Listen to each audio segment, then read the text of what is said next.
Public Affairs for the group, Mike Stabile, says the law's vagueness makes it difficult for websites to abide by the standard in which the law holds them to, adding the 30% threshold these sites are supposed to follow is not specific enough on the type of content it's referring to. We don't know how that's calculated. Is that the number of posts? Is it the number of pages? Is it the volume of data? I think that what you see in this law and the sort of copycat laws that we've seen in the other states is that they're the product of magical thinking. Mike says instead of trying to legislate how sites should verify age and requiring citizens to potentially subject themselves to having their personal information and web browsing history exposed, the state should instead take the approach of a device-level filter. Fewer than 20% of parents include any type of filter on their kids' devices. And what the Supreme Court has said in case after case is that so long as those filters exist, so long as a less restrictive method that doesn't endanger people's privacy, that doesn't limit their access to First Amendment protected speech exist,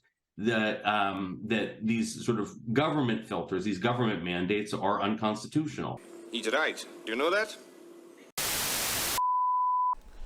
Hey, once again, we are discussing age verification. There are challenges in the courts right now going on with this. And, some of it's headed by a group called the Free Speech Coalition. And the thing is that, all these verification laws that are being pushed up, they said, well, it's to protect the children. To protect the children.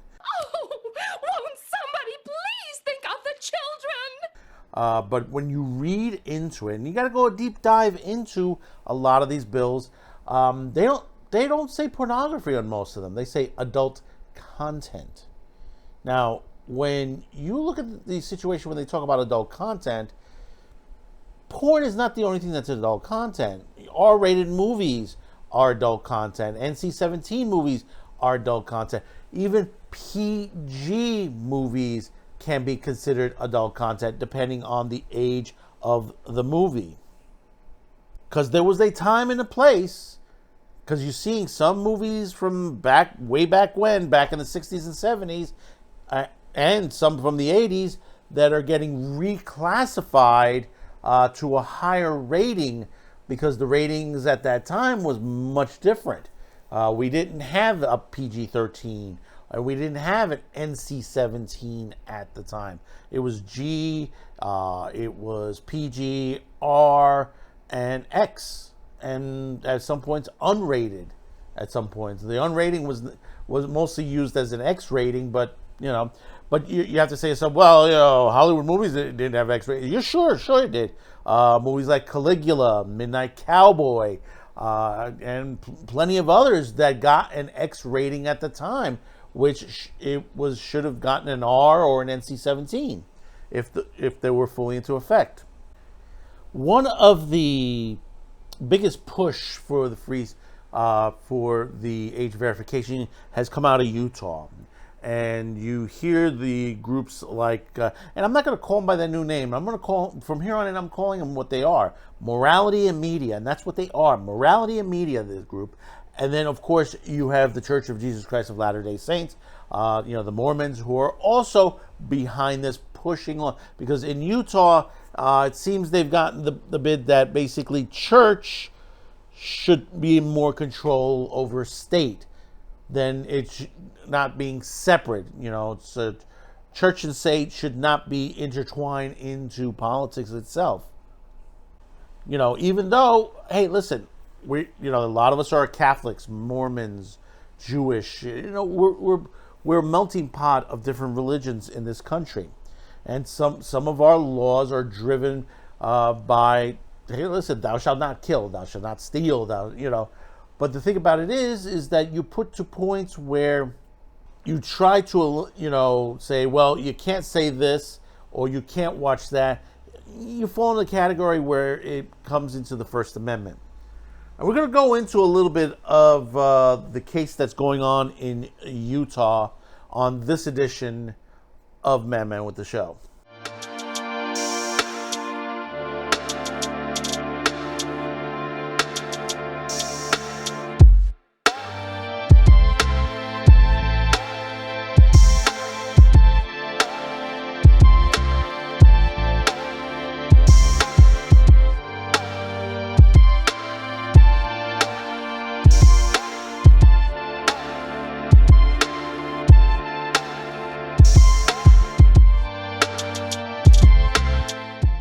Well, we've heard from the U.S. District Court in Utah. We figured this was going to happen. This was going to happen. This was going to go through processes, and I know that this has to go all the way up to the Supreme Court because this is a First Amendment case. It truly is. It is violating the First Amendment. And we're going to take the article over from XBiz. FSC to appeal following Utah's judge dismissal of age verification challenge. After a Utah judge on Tuesday morning granted the state its motion to dismiss Free Speech Coalition challenge to a new vaguely worded age verification mandate, and remember, vaguely worded, the Adult Industry Trade Group announced that it will appeal the decision. U.S. District Judge Ted Stewart granted the dismissal after declaring that he did not have the jurisdiction to hear the case. The FSC statement follows. In a decision, a judge in the United States District Court granted Utah's motion to dismiss Free Speech Coalition's challenge to state age verification mandate. FSC will appeal the decision. The court ruled that the state officials could not be sued by the plaintiffs who claim they do not have the necessary power to enforce age verification mandates. FSC plans to contest that filing. Utah's newly enacted verification law requires sites to verify identity through a non-existent state digital ID or to a partner with data brokers, otherwise verifying age and identity of all visitors. Consumers, tech groups, and the adult industry have all raised serious privacy concerns about the legislation. These are the kinds of people that you are going to be entrusting your government issued ID to. They're right. They're right that submitting your ID, and I mean, oh man, that is even aside from just the ideological angle that you can attack this from. So no, you shouldn't be submitting your government ID online to a database where it probably will be leaked. That's number one. And someday. I'm not saying the solution is to have websites maintain this, because that's even worse. No. You don't want every random I'm gonna send my ID to every random pornography site. Sure, because the porn industry has a really great reputation for, only engaging in business in the most up and up way.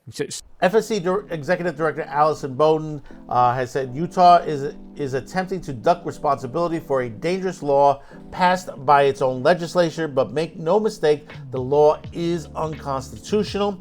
As we've seen it, the Texas Heartbeat Act and other attacks on free speech, states are attempting to do an end run around the First Amendment by outsourcing censorship to citizens. It's the new mechanism, but deeply flawed one.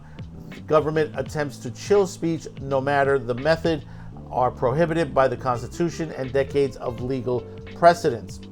Fighting this enforcement challenge rather than waiting for a case to be brought up against one of FSC's members was always going to be an uphill battle. But given the chilling effect of this law, it's a necessary one. While Utah was able to temporarily slow the FSC challenge, we are encouraged by the court's acknowledgement of the constitutional concerns raised by the law and look forward to arguing our case at the appellate level.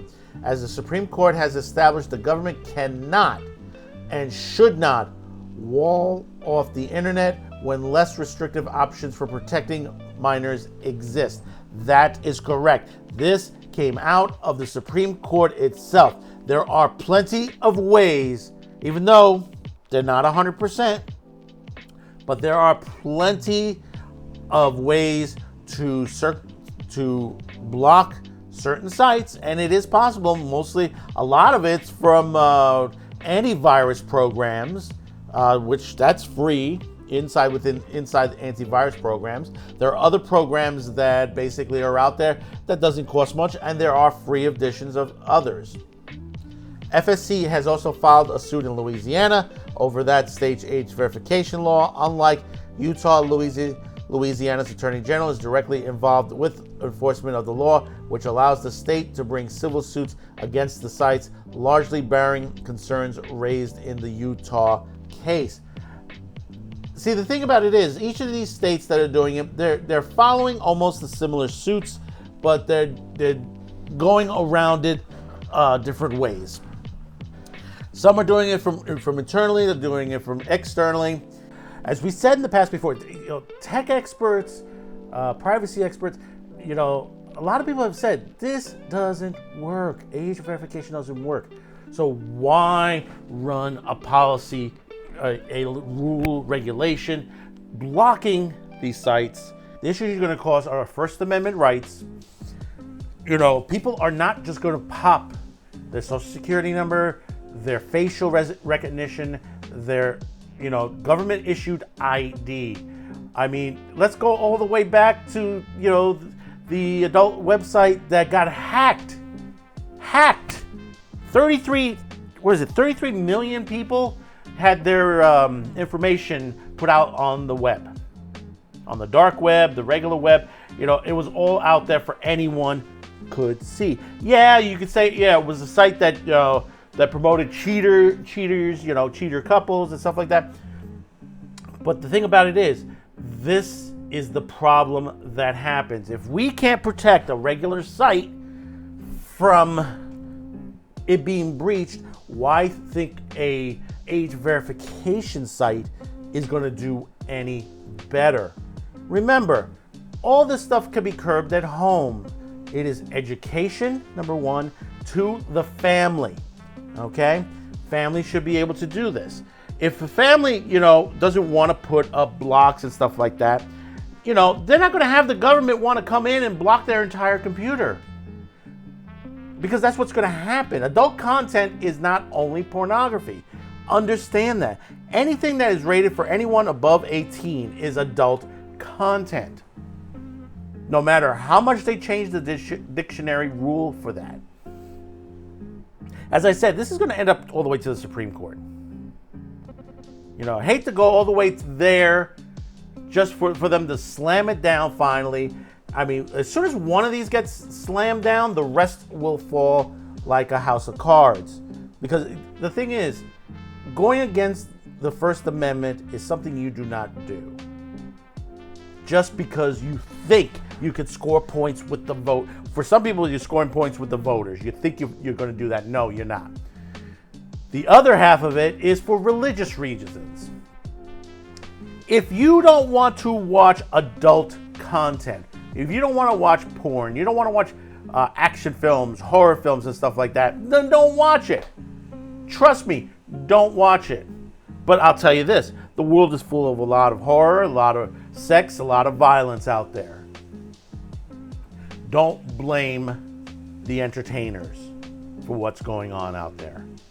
Curb what's going on out there. Protect the children with education. Protect, their lives, so they don't get kidnapped or anything of that nature. Stop the whole harassment of the entire internet industry just because you want to shut down things you don't like. There are other things on the internet that are more dangerous, like the dark web, that nobody, wants to go after. They really don't want to go after because they don't want to go up against the hackers, obviously. Because the hackers will come down hard on them. But who am I to say these things but a madman with the show? Hey, thanks for watching. Don't forget to share this video. Hit the like, notification bell, and hopefully maybe today's the day I've earned your subscription. Once again, we are on vacation and we'll be back in September with some great content for you. New episodes of Madman with the Show, Fast 5, and also the return of Madman Cafe exclusively on Rumble. And also, if you want to help support a content creator like me, there are two ways to do it. Below is listing in our description. You can make a fast one-time donation, even for a cup of coffee. It would greatly be appreciated. It's listed below. And also, we do have a merch shop, which this month for back to school, we'll be offering an additional 10% off be sure to use our promo code of SUMMER10 and get an additional 10% off your next purchase. Thank you for clicking on this video. We'll see you on the next one. And don't forget, support your local content creator.